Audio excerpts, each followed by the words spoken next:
जीवन में सोच ऐसी रखिए, जीवन में सोच ऐसी रखिए, जो खोया उसका गम नहीं और जो पाया वो किसी से कम नहीं। जो नहीं है वह एक ख्वाब है और जो पाया वह लाजवाब है। नमस्कार दोस्तों, सुप्रभात मेरे वक्त दाता साथियों। खबरों से छेड़छाड़ यानी पोस्टमार्टम कर देते हैं, बातें हैं कई लाजवाब।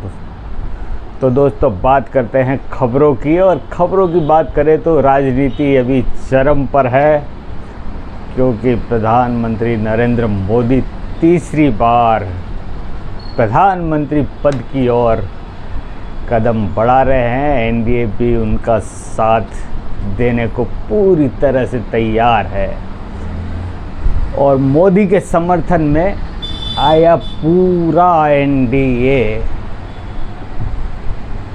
यानी कि लगभग तय है कि प्रधानमंत्री नरेंद्र मोदी तीसरी बार फिर करेंगे प्रधानमंत्री पद पर।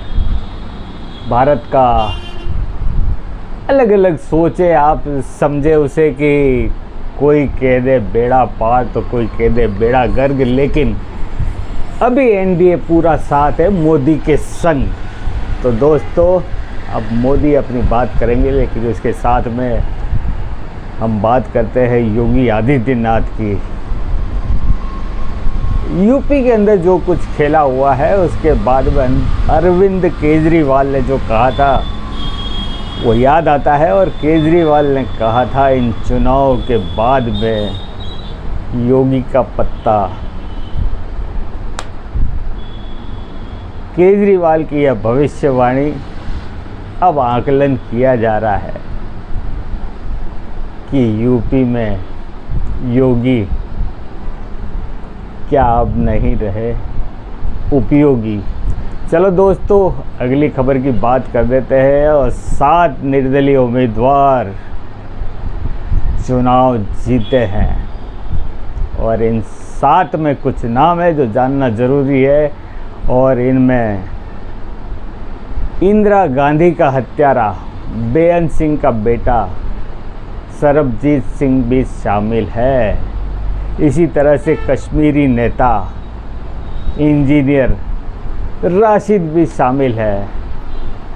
वैसे 1957 के चुनाव में सबसे ज़्यादा निर्दलीय जीते थे, लेकिन अब की बार जो निर्दलीय जीते हैं तो देश की जनता को कहीं ना कहीं सोचना होगा। ये माया जाल है। अरे माया जाल पे याद आया, एक जादूगर और एक मायावती। जादूगर, जी हाँ जादूगर, यानी कि गांधीवादी नेता का चोला ओढ़े माननीय श्री अशोक गहलोत।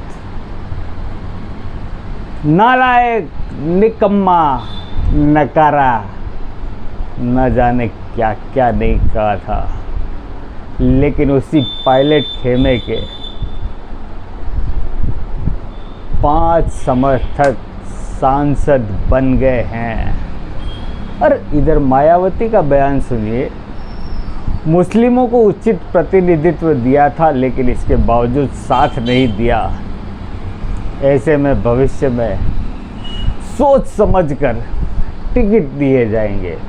अब मायावती जी सोच समझकर टिकट देने का दावा कर रही है, तो गहलोत साहब को भी कहना पड़ेगा अब मैं जो भी बोलूँगा सोच समझ कर बोलूँगा। और दोस्तों इन लाजवाब बातों के साथ मैं आपसे विदा लेता हूँ, और अगली खबरों के साथ फिर मिलेंगे। जय हिंद, वंदे मातरम।